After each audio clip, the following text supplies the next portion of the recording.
This video was the second part to my cleaning series. The first video broke down a basic cleaning regimen, and if you care to see it, the link is down below. In this video, I will show you how I detail clean my guns. I chose Glock simply because it's the most prolific, and you'll see many similarities in breakdown if you have a striker-fired pistol. Firstly, we obviously have to field strip the firearm. We're going to start with the slide. We'll need a Glock tool or similar sized Allen key or punch, and perhaps a roll of electrical tape or similar item to freely push the pins through without hitting a surface on the other side. This is the rear part of the underside of the slide. The stainless piece is part of the striker assembly. We're going to put our punch down in front of that and put pressure toward the front of the slide. We're looking to get our tool in front of that plastic sleeve down there. Doing this will relieve pressure against the back plate so we can simultaneously slide the plate off. Since it is under a mild amount of pressure, make sure your thumb is in the way so you don't lose any parts while you're doing this. Now that we're in, we can simply lift the striker assembly out of there and put it to the side. This consists of a firing pin, spring cups, and a low resistance plastic sleeve. You can break this down further if you'd like, but I've never found it to be necessary. Now we can remove the extractor depressor plunger. This puts tension on the extractor as the name implies. After that's out of there, we simply depress the firing pin safety and turn the slide to free the extractor. Your firing pin safety and spring will come out too, but sometimes you need to help it along. I left mine in because with the extractor out, this gives me access to the area I'm trying to clean. I simply apply my cleaner in there and use a thin brush to get the deposits loosened up. Once scrubbed to my satisfaction, I wipe it up with a non-shedding cloth like microfiber or linen. I proceed to clean the extractor the same way.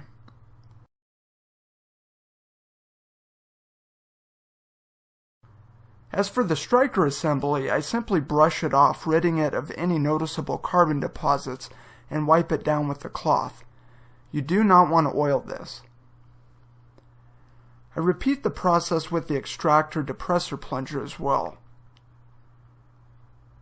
As for the vacant slide, I will simply grab a piece of pipe cleaner, fold it in half, and twist it in the striker channel. If your cleaning kit comes with a softer material attachment, you can use that or fold a patch corner to corner and thread it through the eye of another attachment and do it that way. You can use cleaner, but again, make sure you keep oil out of there. The extractor is about the only thing I put a light coating of oil on before replacing. I do this with either my lightly oiled cloth or a Q-tip. Once complete, I'll put it back by depressing the firing pin safety, putting it in place and letting the safety go. If you take your safety and spring out, you'll obviously need to replace them before doing this. Now I replace the plunger, making sure the plastic side is up. Then I grab the striker assembly and slide it down into place. Once the parts are in the slide, I'll get the slide cover plate started in the rails. Now we have to depress the rear of the striker assembly in order to get the plate over the top of it. After this, I repeat the process with the plunger and slide the plate the rest of the way up until I hear an audible click. Now my slide is complete, so I'll put the barrel as well as the spring back in and set this aside. At this point, we'll be working with the lower receiver, and we'll need the Glock tool or punch, tape roll, and perhaps a mallet if you've never disassembled your gun, as your pins can be pretty tight at first. So the quick and effective way of doing this is simply removing the rear pin and lifting up on the ejector. This will give us access to pretty much everything that needs to be cleaned, as well as your connector in case you'd like to change that out at any time.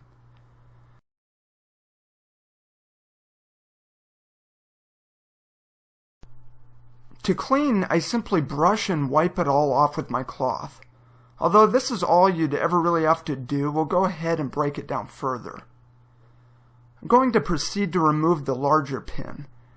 This is what retains your slide stop lever. If this proves difficult, simply move your lever up and down while removing this pin. Once the pin is out, your slide stop lever will easily lift out of there.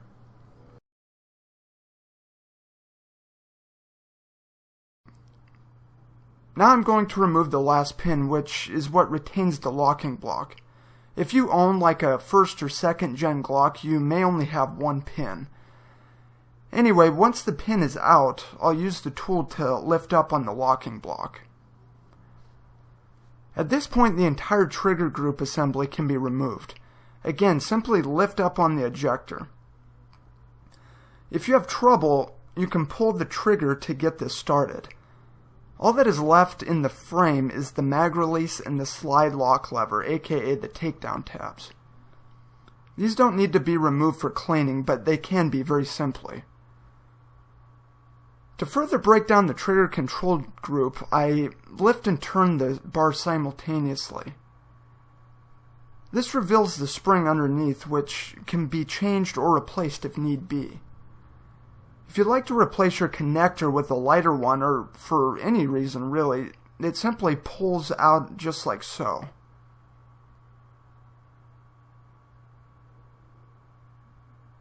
It goes back just as easy.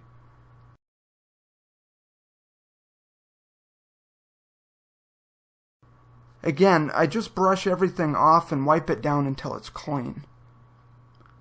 To get the trigger assembly back together, I just reverse what I did previously.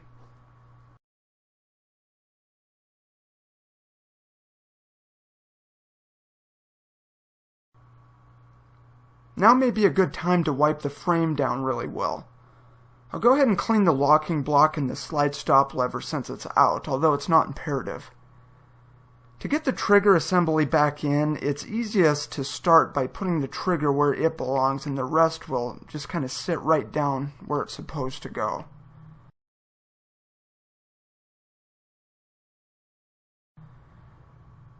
We'll lock it back down by sliding the locking block down into place. Now we'll replace the pin. Mine may go in much easier than yours because this has been done many times, but the main thing is that your pins have an equal amount of space on both sides. At this point, we'll drop the slide stop lever back into its slot. Once it is, we can now replace the retaining pin, again being mindful to manipulate the lever so the pin doesn't hang up.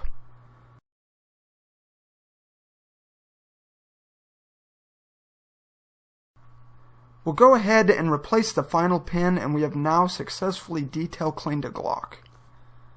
I normally function check it to be sure everything is kosher, and this thing will get loaded back up and put into my EDC bag. There you have it, guys. Thank you so much for watching and supporting the channel. I hope you learned something today, and if you'd like to subscribe, please click the watermark down in the corner to do so. As always, if you have any questions or comments, feel free to leave your mark down in the comment section. Till next time, this is Palagi, signing off.